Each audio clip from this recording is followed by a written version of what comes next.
take over. Indeed. Thank you very much, Mark, for that introduction. I hope you can all see the screen. In my case, yes, I can see the full screen and some small postage stamp pictures in front of it. Are your screens, is it an unimpeded view that other people get of the whole screen, or? Yeah, they should do. Yeah. Yes. Yes, that's fine. Okay.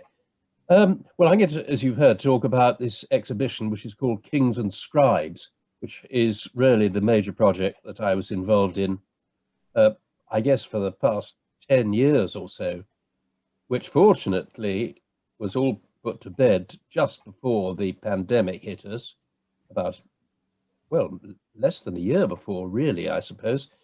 And of course, since then, it's been occasionally open. And the good news is, if you haven't already seen this exhibition, that I am told that it's going to open again, I think this Monday.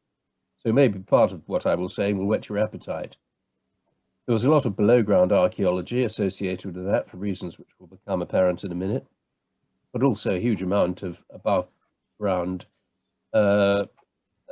architectural investigation and recording that had to be done, because setting up the exhibition and installing it in the south transept of the cathedral actually involved a huge amount of building work. And naturally, the people that keep their beady eyes on things, the Cathedral's Fabric Commission and English Heritage, indeed, were very anxious that everything should be done properly. So I hope it was. Up to you to judge. I'll put my specs on just for a moment. Okay, so let's rattle through. The Kings and Scribes exhibition is located in the south transept of the cathedral, which I'm sure you're familiar with, but pretty obvious view there, plan showing the location of the south transept. Winchester south transept is slightly unusual in that, have a pointer. That looks good. In that, as you can see, there are aisles on the east and west sides, and a return aisle which has a kind of gallery over it. In the picture on the left, you can see the gallery, and you can see rather dark spaces on the side, which are the spaces over the aisles at ground floor level. Didn't make myself very clear already, but most of the exhibition is at, as it were, first floor level, but there is some on the ground floor as well. I thought to start with, what I'd do is take you on a kind of tour of the exhibition as it is. Some will have visited, for others it'll be a whetting of appetites. Doesn't work so well with the laser pointer going. All right, we'll do it like that. The impetus behind the exhibition was, I suppose, the realization by the Dean and Chapter that the best treasure of the cathedral, namely the Winchester Bible, wasn't really very adequately displayed. Indeed, not many visitors, in truth, went to see it, and here was clearly, well, to put it crudely, a potential income stream, getting people to show this wonderful artifact. And also, of course, there was a feeling that something like this ought to be displayed to a wide public, but it wasn't adequately displayed at the time.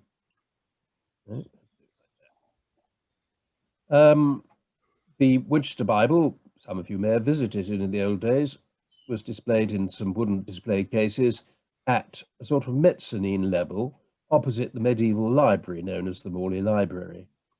And so on most weekdays, the library team would come and would open up by drawing those red curtains back, and people would be able to have a look at the Bible. But apart from the individuals who were doing the guiding, there wasn't actually very much explanation. So that wasn't felt really to be adequate. The great joy of the cathedral, the other joy, was this amazing 17th century library, presented as a whole, most probably with the bookshelves from Farnham Castle by Bishop Morley towards the end of the 17th century. And that's remained the same and is a draw, but as you'll see in a moment, the access arrangements are rather better.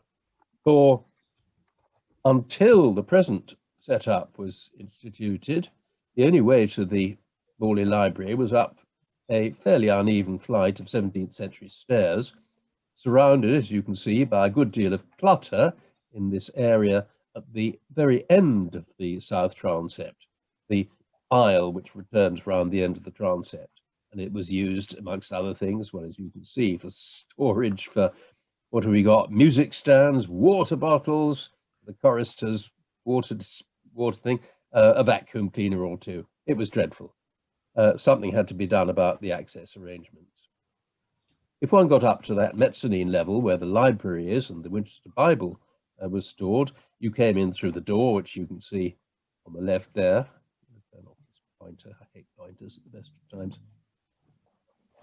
All right, just let me turn this off. Describe things better. Laser pointer off. Hooray! Now perhaps I can turn things on more easily.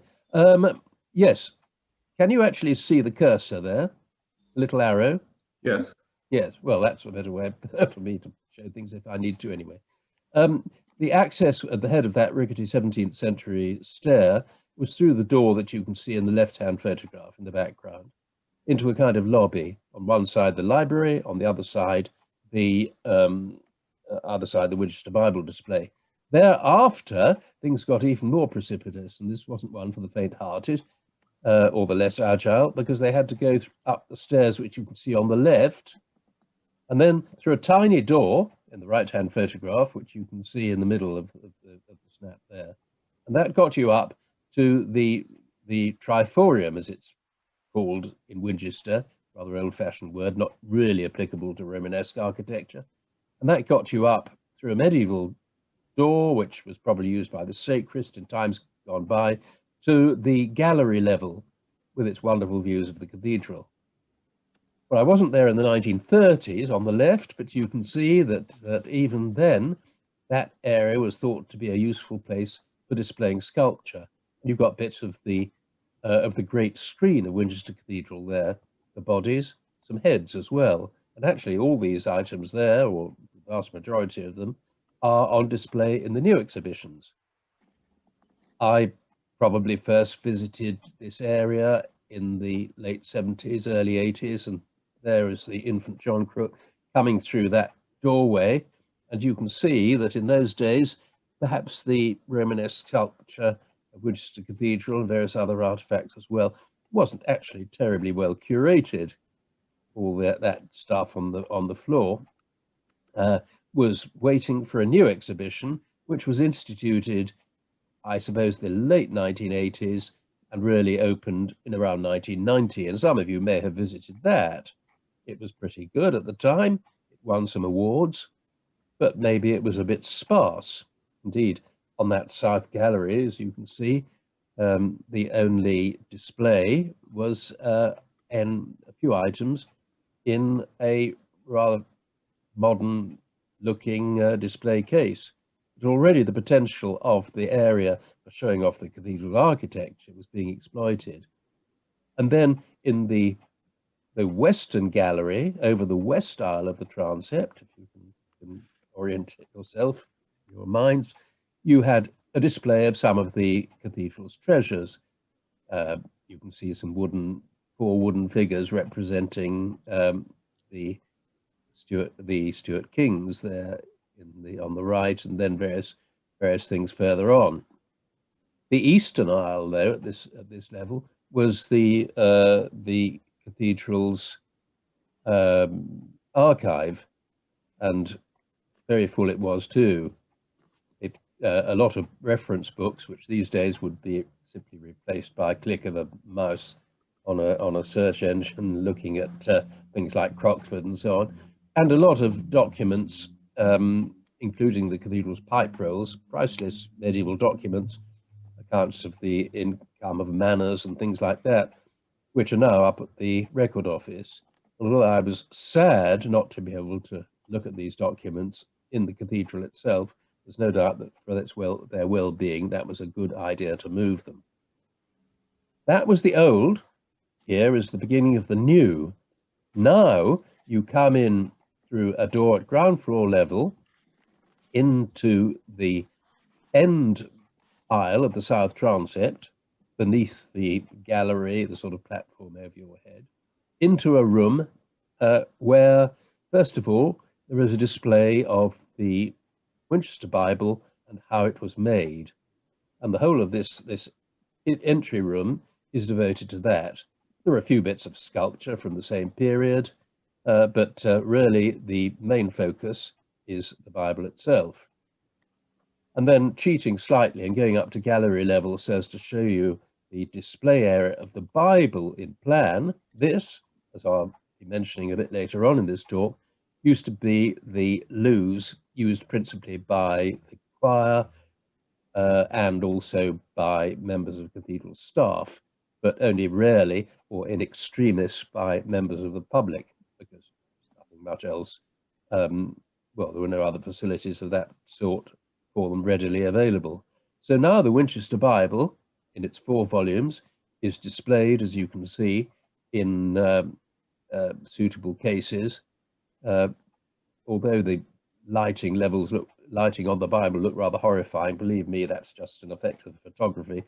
The illumination in there is very low indeed, thanks to those screens, and the Bible is well cared for and at correct temperature and humidity, right lux levels and everything else, and so that's where it's displayed now. But the big change, of course, is getting up to the top levels. Forget that rickety staircase of the 17th century. It's still there, as you can see in the left-hand picture, but for those that want a bit more of a thrill or to get to places faster, there is a lift which goes up and up, stops at the mezzanine level on the right-hand picture, which is where the library is, and also, if we turn round, a small display about how the monks wrote other things apart from the Winchester Bible, which was downstairs. So you can see a couple of rolls there, obedientiary rolls, I think they are, rather than estate rolls, describing the sort of income and expenditure of the monastery of St. Swithin. And there are various other jollies and a few bits of sculpture to enhance things, and a gallery at the far end over which you can look and watch other people looking at the Winchester Bible. And then take the left again, or there's a flight of stairs if you prefer, and you get up to the top floor. And that TARDIS-like object is the top of the lift. And as you can see, you emerge onto the platform at the south end of the south transept, looking northwards, i.e. half right. You look across northwards along the whole length of the transept, past the organ. You can see the fine ceiling. You can see wonderful displays of Romanesque architecture all about you. The thing in the foreground is an altar stone, dating perhaps from the well, it could be the 6th or 7th century, so quite an early object. And then there are other displays. Looking there towards the east, you can see, you look up there, displays about kings of Wessex and so on, and an account of the bones which reside in the mortuary chests, the famous bones of kings of England and so on. And on the other side, you've got a display devoted to the architecture of the cathedral, the shrine of St. Swithin, and various physical things like that. So that's the display now. And there's that shrine model again. Well, all this, with its archaeological implications, which I'll be talking about, we get there, it was really set in train. Well, what's the date there? 2007, but it was about then, I guess, that the cathedral architect started drawing sketches of how one could possibly install a lift in the cathedral, which was regarded as an absolute necessity, not just for the less able, but also for general, for helping circulation and getting good visitor flow around this area. And so various trial sketches were made.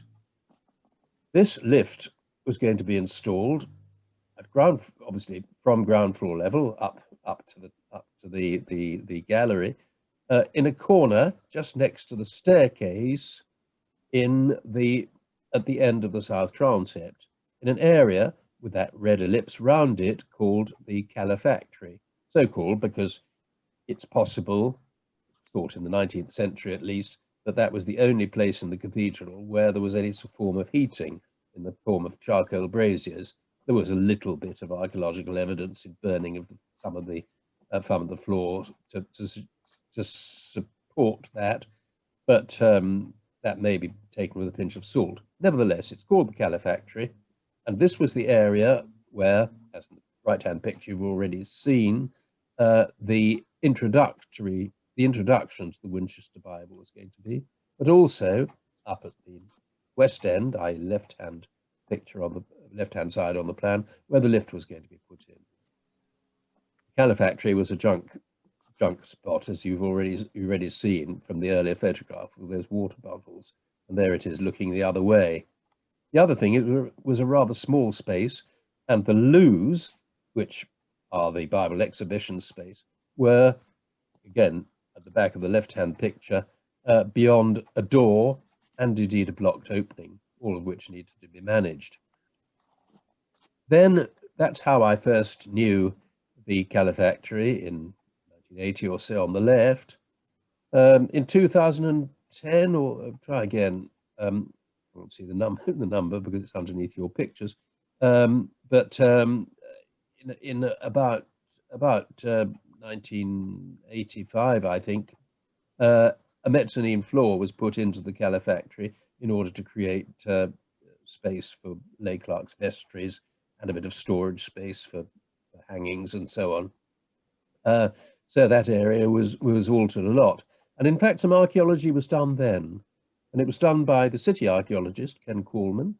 I didn't regard myself as qualified, and one needed several people anyway, at least I thought in those days one did. What was discovered then, quite interestingly, was a shaft, which you can see in that black and white picture, which was pierced and seemed to have supported a basin of some sort, because immediately below it was a water channel. All this led me to think, and my thinking on this has continued to progress, but always along the same lines, that this was the kind of physical administration area of the cathedral, as it were, the verger's office, but in fact in those days it would be the sacrist, who would be the monk who would have control of the running of the cathedral. And so his kind of workshop, his working area and ground floor level, and his offices at first floor level in what is now the Morley Library, the 17th century library. Anyway, we got a bit of a view of the archaeology way back, and much more was to come, because the place where the lift was going to be located in the left-hand picture was just in front of that rather dark-coloured door, and the photograph on the right has a purple outline which shows where the lift was going to be located. Now, the lift doesn't just sit on the ground. It's a hydraulic lift. It actually has a piston, which is some 17 to 20 feet long, I think, or longer, probably longer than that, 25 feet long, which goes right down into the ground. So there were archaeological considerations, if there ever were. But and apart from that, all the rest of the mechanism of the lift and the bottom of the lift itself had to be accommodated below ground level in a kind of pit with adequate clearance for people to work in it. So there was obviously going to be quite a big excavation, and we undertook various bits of research. First thing, I suppose, was to get a decent plan of the floor, because that was going to be taken up, and the hope was to relay it exactly as it was before. And as you can see, it's a fairly complicated pattern. It, in fact, because of the works where I showed you that underground watercourse and the basin pillar, the floor had been quite largely disturbed already, but nevertheless we thought that the floor ought to go back in the state that it was at the start of the works, well, some 5 years ago now, I suppose. But it was also pretty clear that there were going to be modern things under the floor. I managed to locate this rather ancient plan dating from the 1930s, which shows the course of heating pipes, is those dotted lines, and radiators, it shows, under the seats. That's in the body of the transept. Radiators in the chapter room, bottom left, and the music school, and so on. So there were a lot of underground disturbance for the ducts leading to those. Still, we needed to do an evaluation, and here's that same view again, I think, looking down at the area which is to be excavated. And the first thing to do was to take up the pavement in a limited amount and have a look at those ducts. No archaeology there except the archaeology of the 1930s so far. And of course, the amount of intrusion below ground was going to be very much more than this. So it was not, that wasn't much compensation, if you like. You couldn't say, oh, it's all right, archaeological mitigation is being undertaken because it's already been trashed. Not much of it had been in practice. So I started digging, and I did have occasional help from the cathedral masons, who were an obliging lot, but they had their own work to do. And I found that it was best just to potter away, and rather a mess here, I'm afraid, but I did try to do a decent job of the archaeological recording and so on. And as you can already see, the various floor surfaces emerged immediately below the present, about 6 inches below the present floor. There was another surface which was merely, I think, the substrate for the Norman, the late 11th century floor. But at lower level, there were others as well. This photograph really was that photograph was taken at a stage when things had got a bit messy. I shouldn't really have shown you that.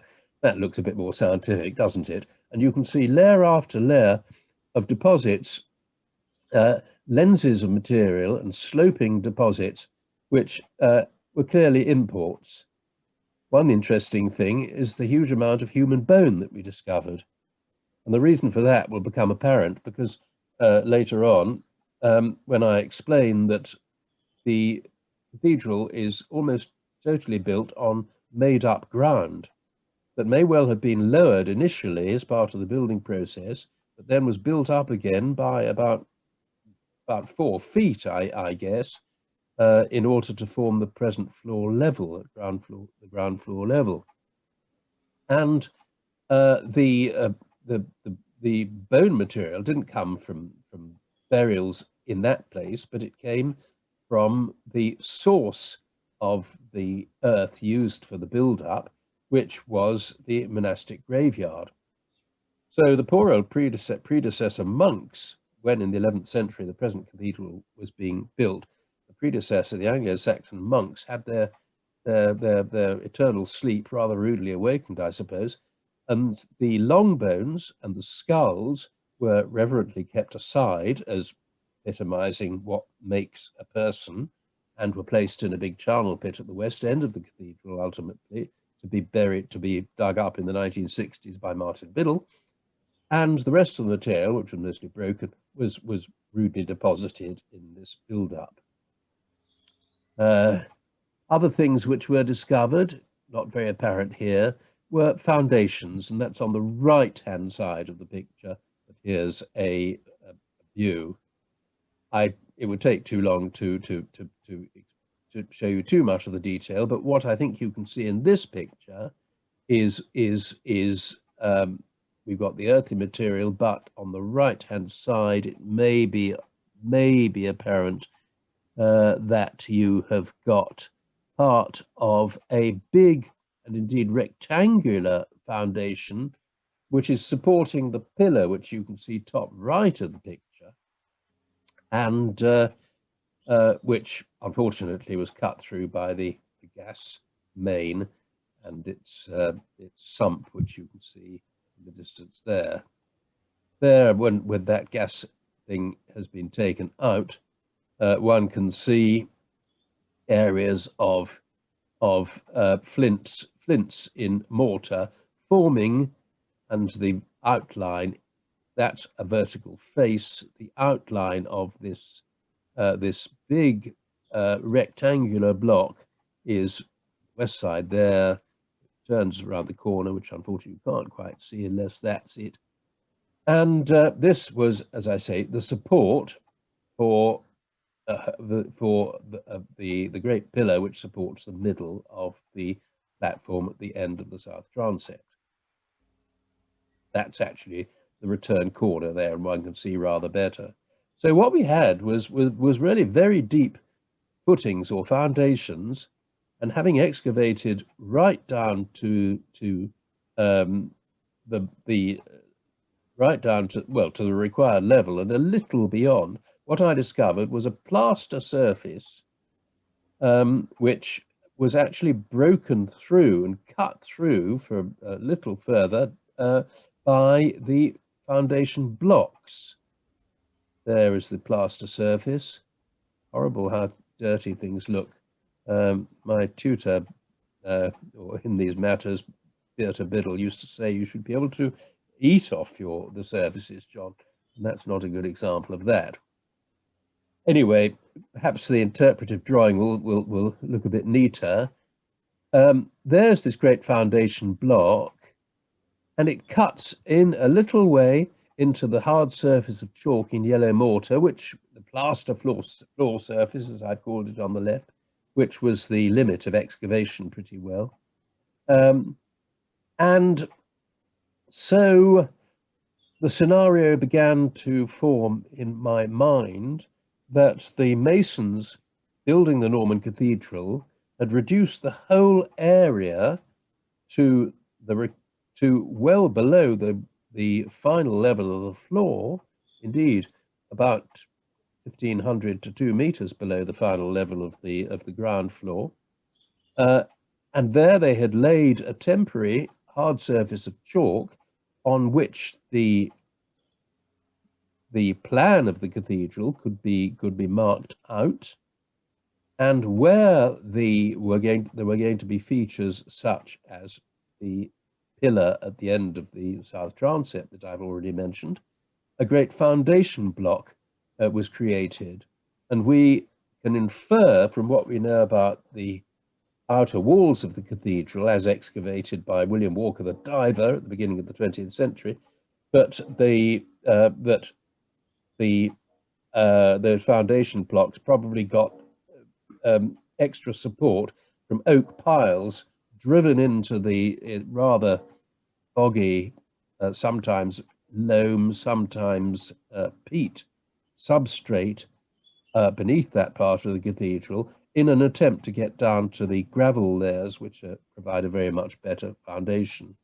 So that foundation block, as you can see, rose well above the surface of the temporary floor, and you must imagine while the cathedral was under construction, walking about upon the flat surface, marked out with at least for the east end of the transepts, nave came a bit later, marked out with the outline of the cathedral as it was going to be, and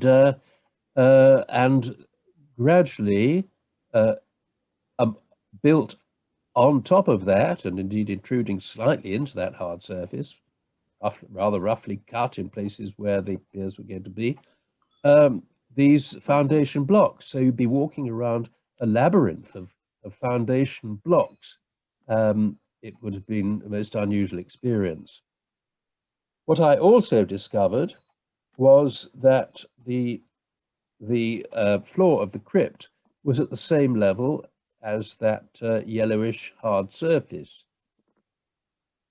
You see, previously, I think people had always imagined that in building the cathedral, the places where the walls were going to be, or the pillars, had been locally excavated. In other words, strip foundations had been formed.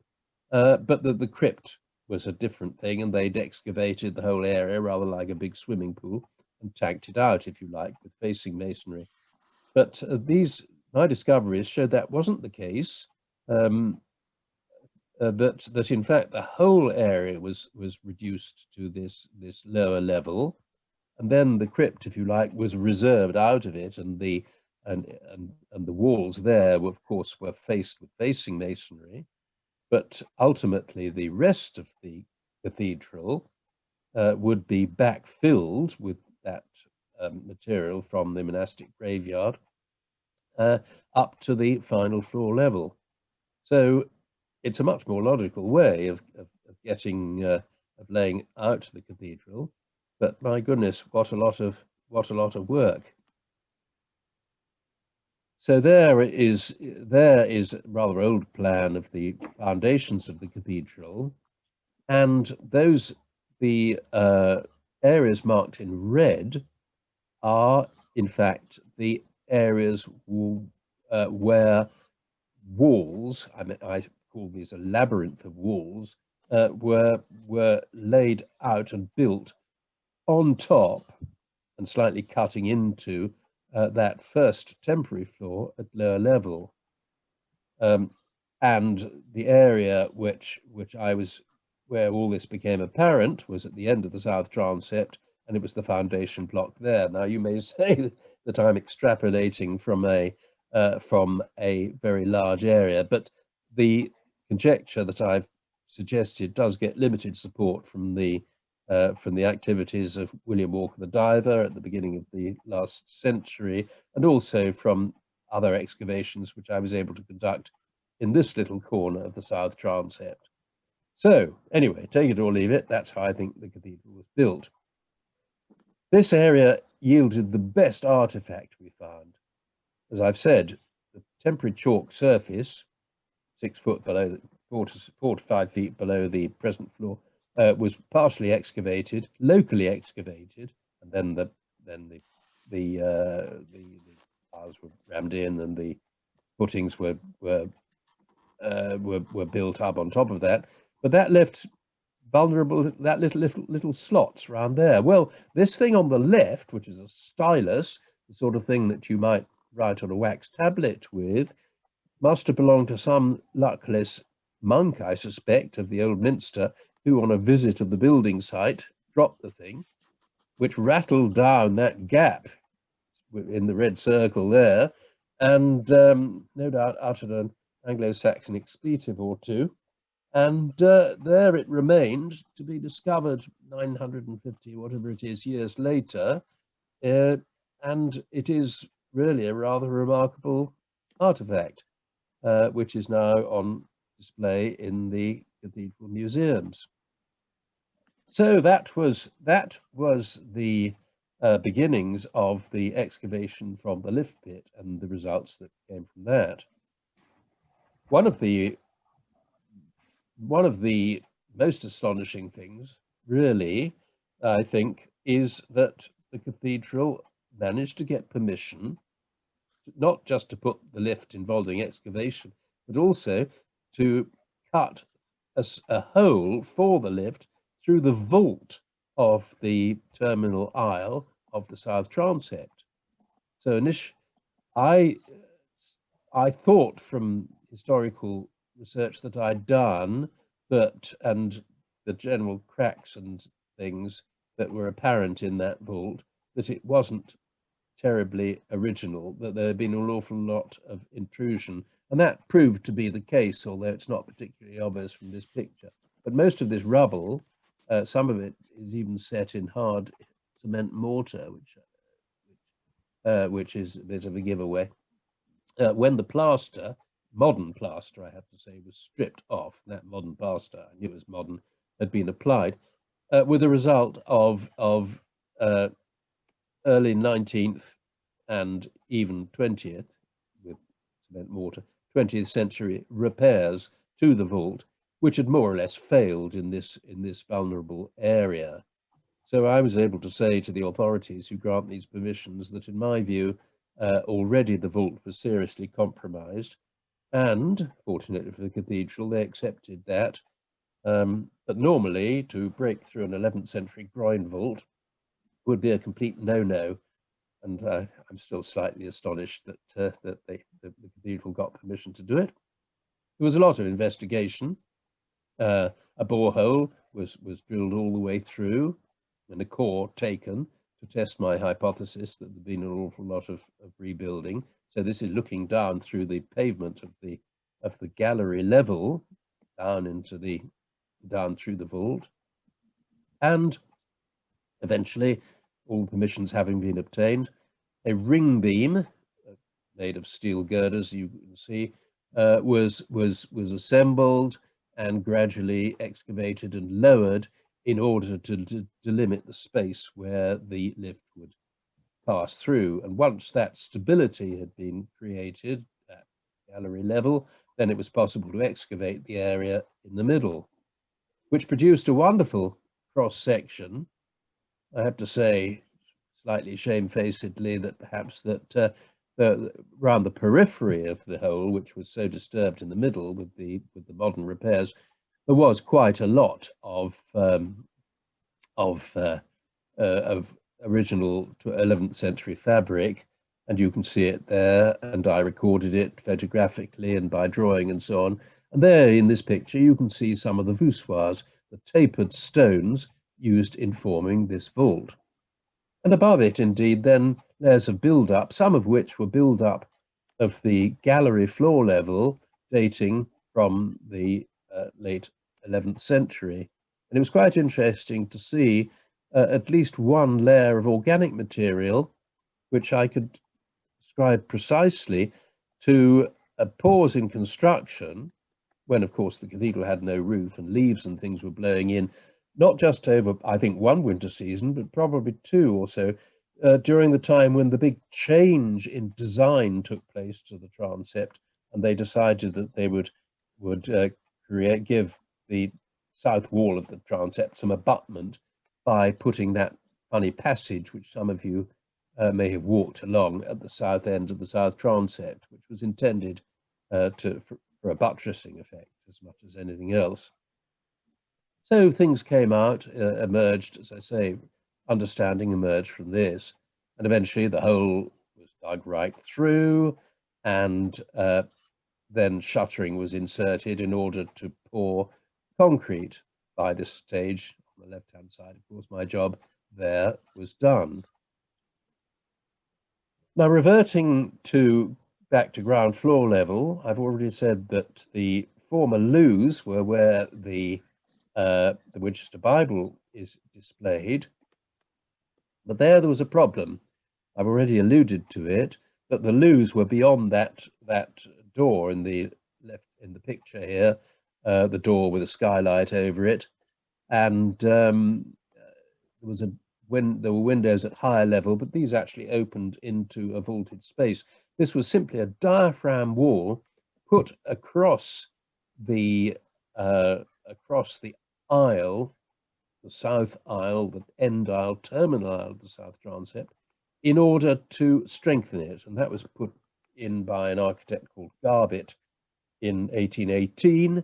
And it's a strong bit of masonry. And he thought that by putting in a diaphragm wall, that it would stop the south transept and the south wall of the south transept from leaning out and collapsing any more.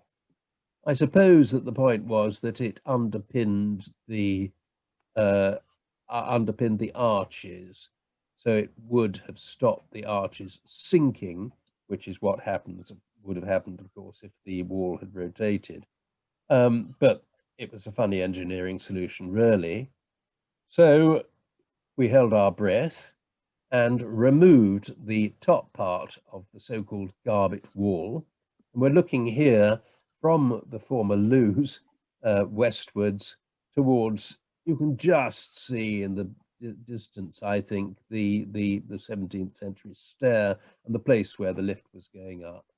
And a new doorway had to be pierced, so that instead, as in the left-hand picture, of having just one door, which used to go into the boys' loos, the other was just a blind arch. We had the idea was to have two doors, but to retain the top part of the Garbett wall in order to limit the space at first floor level and provide the balcony over which you can look down into the display area.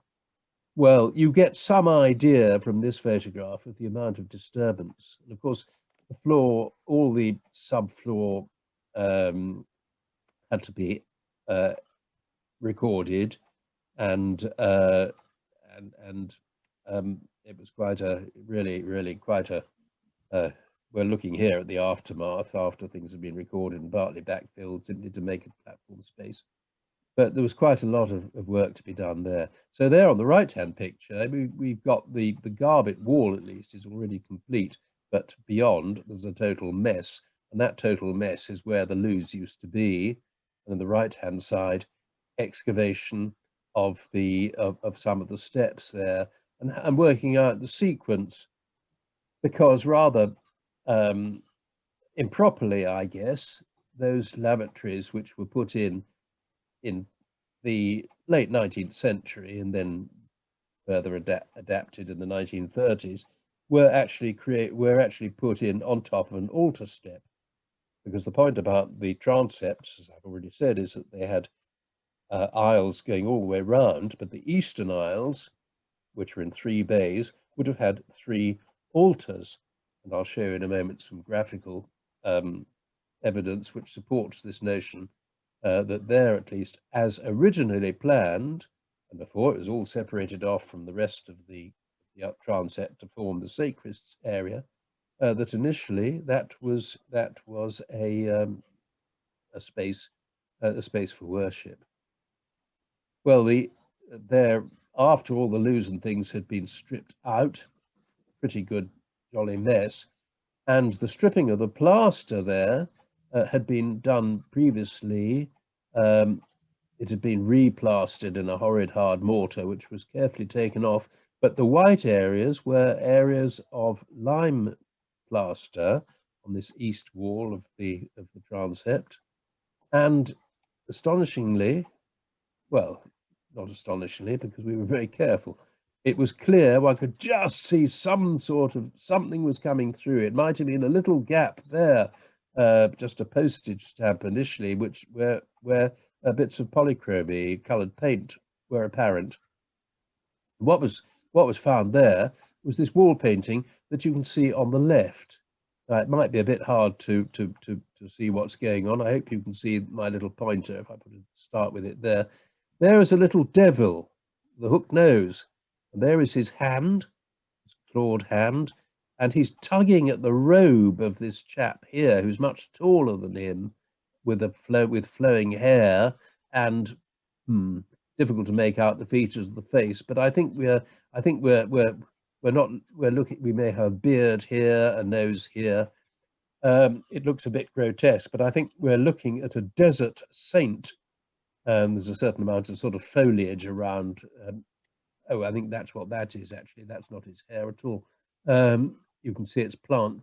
So he's standing under a tree or something, I think meant to be in the desert. He's one of these desert saints in the Egyptian wilderness. And as one knows from being isolated in COVID, all kinds of funny things happen to your brain when you're on your own and you start seeing things. So he saw a devil. This was part then of a scheme which adorned, 13th century probably, which adorned the whole of the aisles of the south transept. And the better known picture is the picture on the right hand side, which shows a Benedictine saint, probably St. Benedict himself, checking his pen before he starts writing his rule. Now we go to a different part of the cathedral.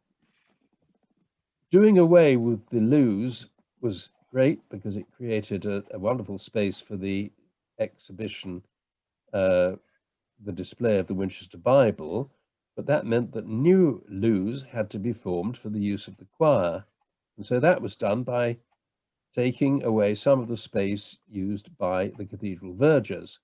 The vergers' vestry was actually quite substantial, and it was felt, though maybe they didn't necessarily agree, that perhaps that could be cut down a little bit. And in fact, the intrusion was fairly small, but that involved a huge amount of work as well. The Burgess Vestry is off the west side of the south transept. It's got a rather lovely 12th century double entrance or decorated entrance into it, although that is simply decoration, and the doorway, which you can see there, is a 19th century intrusion. Anyway, on the right-hand picture, you can see excavation of the floor of the Burgess Vestry. And I had tremendous fun recording the floor tiles, and most of the floor was simply either plain tiles, or in some cases up at the top, as you can see on the left, brick. But there was one lovely patch of floor tiles, 13th century tiles. You can see them on the right, some of them, which had quite clearly been relaid. There was no rhyme or reason to the pattern, and they were interspersed with an awful lot of plain, either brown or yellow tiles. They had been relayed in the 17th century, I think. Well, simply perhaps because somebody thought, well, here's some useful 13th century tiles. We might as well use them in this space, which in those days was the, well, it was sort of administrative room, and it was where the cathedral archives were stored for a space. The whole thing had been messed up. The whole area had been messed up quite a lot, not least by the duct, which flows from north to south through it, as you can see. But in that left-hand plan, you can see an area where it says vaults. Vaults. 1 vault, 2 vaults, 3 vaults. And that is of interest. There they are on the right-hand side. 3 holes, rather like the sort of inspection pit that one might have in order to get under your car to change the oil or something. And I'd already seen these years ago, because I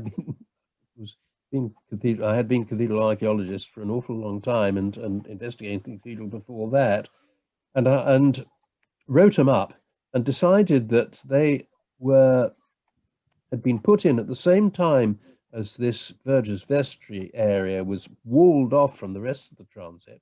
They'd been put in order to accommodate the treasures of Bishop Henry of Blois, who was one of the richest, well, certainly the richest man in England, I think probably richer than the king, the famous Bishop of Winchester.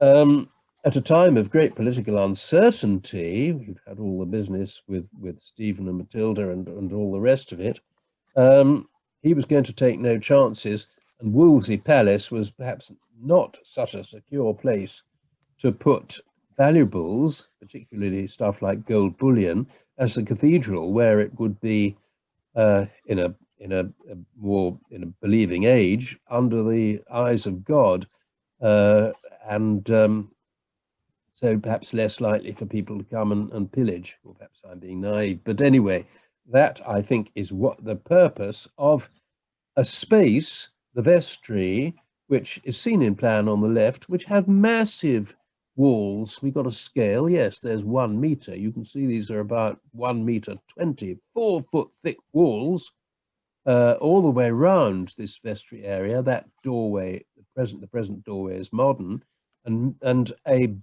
probably 1, possibly 2 doors on the south side, a double door. So it was built like a strong room, and for good measure, anything valuable could be put underground, and there were slots where you could put girders, wooden girders across, and maybe cover over this, and certainly boards, and maybe cover over with some sort of camouflage to conceal the fact that you had these, what I call bullion vaults underneath.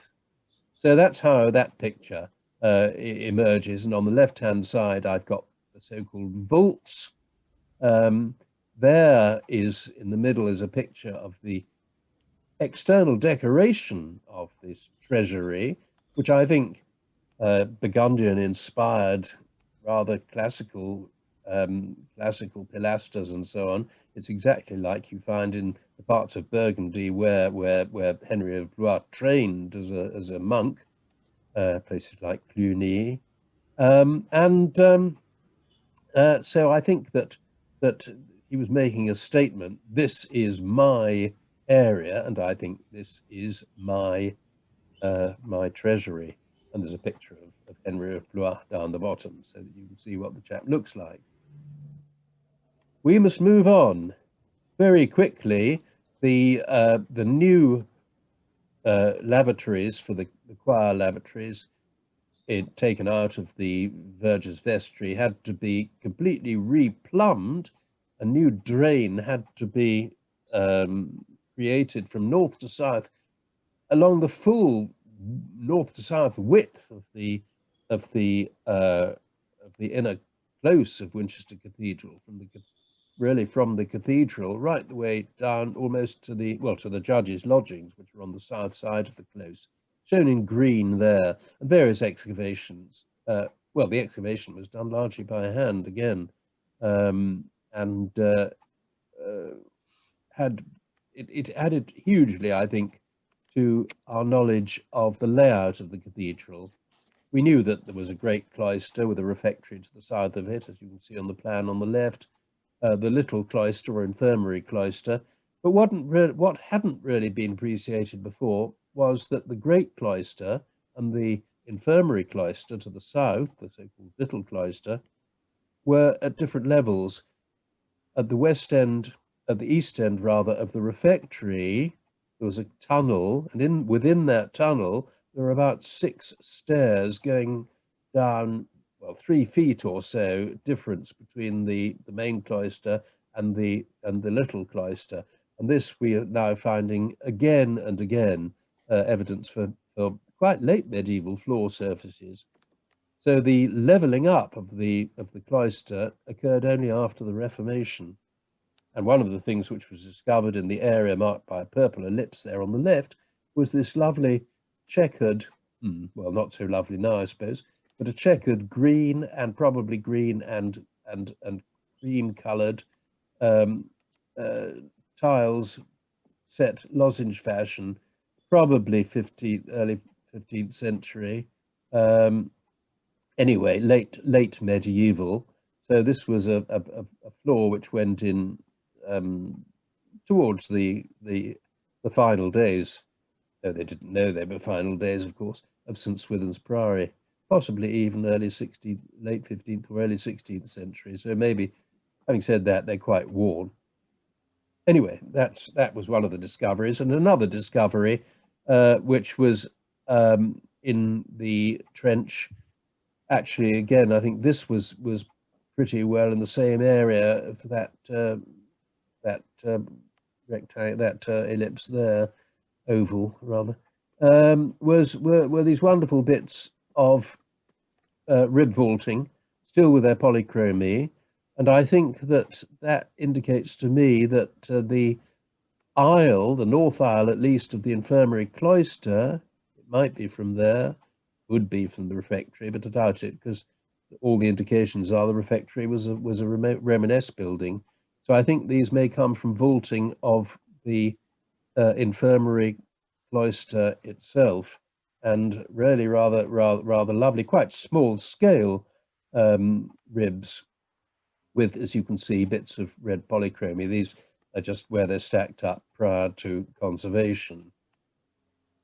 A little bit of work, quite a lot of extra work on the back of the Heritage Lottery funded works on the exhibitions. There was enough money as well to be able to, I don't know how the Dean and Chapter swung this one, but anyway, they said the roof of the eastern arm needed replacing. And so you can see the lead work there stripped off. And I had fun recording that. And of course, here we're really in historic time. One knows half these guys. Well, I wasn't around in 1819, but one knows the names from cathedral records and things like the treasurer's rolls and expense accounts and so on. And many of the workmen had left their names on the lead. 19th Ewing was still working in Winchester when I arrived in 1975. So we're into modern times there. So that was a nice personal touch. The area which was being re-roofed in that way, or recovered in lead, and a few repairs to the timbers, though not many were required, was the so-called presbytery.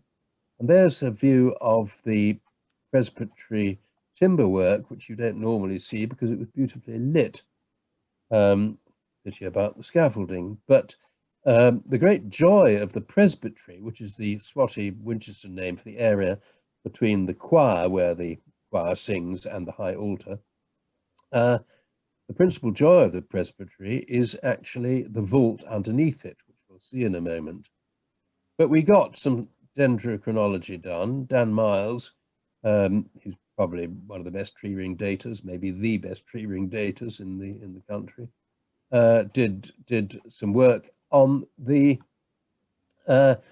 timbers of the roof, and those timbers and that roof had clearly been created in the early 16th century, as indeed the date which emerged from his research, in order to accommodate a vault of the sort that we're going to show you shortly, because the tie beams were deliberately raised up, as you can see on the left-hand picture, well above the wall heads, in order to accommodate a vault which bulged up, as I say, above wall head level.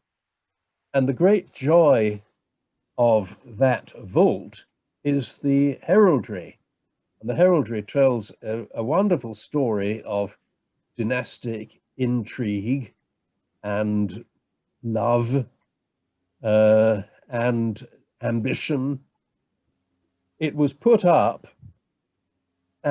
probably at the expense, but certainly under the patronage of Winchester's great Bishop Fox, who was active from about 1502 to 1528, I think, and his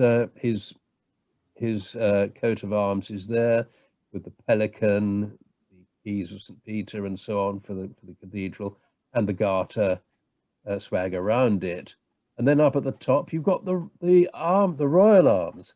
But of which Tudor king can this be? Well, that'll become apparent in a moment, together with the greyhound and the Welsh dragon. Then on the left-hand side, you've got the arms again of England, with the lions and everything else, and the fleur-de-lis. But notice the so-called labels, which indicate that this is a cadet member of the family. So these are the royal arms of the Prince of Wales. But which Prince of Wales, you might say? And then finally, the things become rather more obvious over on the right-hand side, whereas you might be able to see from these castles and the stripes, which many of you might have seen if you've gone on holiday in Barcelona. That's Aragon and Castile, and these are the arms of Catherine of Aragon. So here are the people involved. Here is Henry VII, for their Henry VII's arms.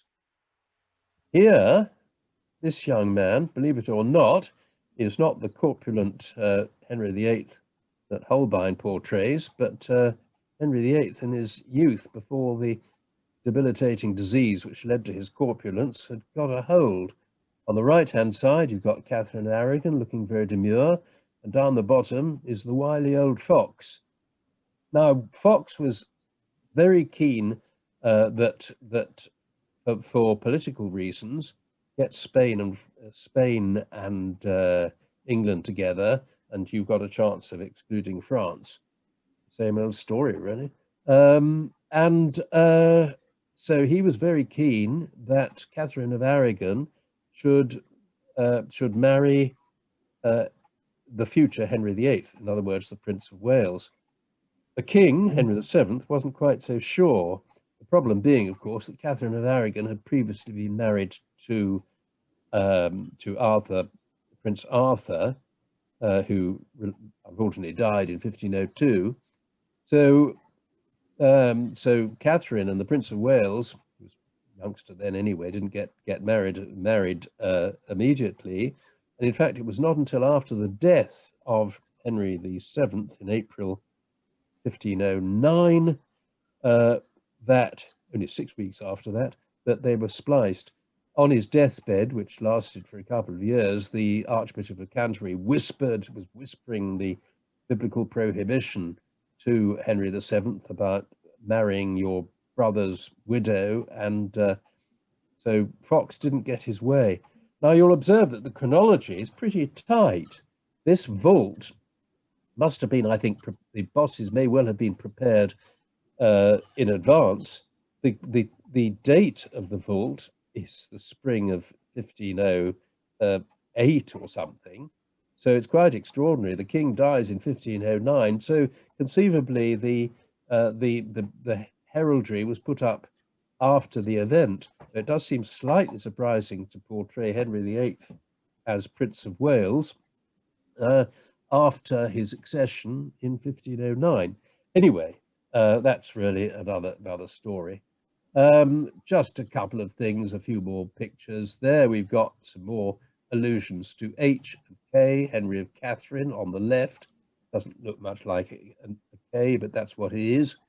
And again, this same thing on one of the bosses, the stone bosses supporting the vault on the right.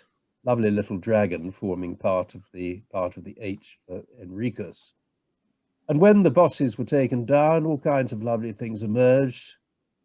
One of them had the names of the entire dean and chapter on the right-hand side, but even more prominent, the name of the painter.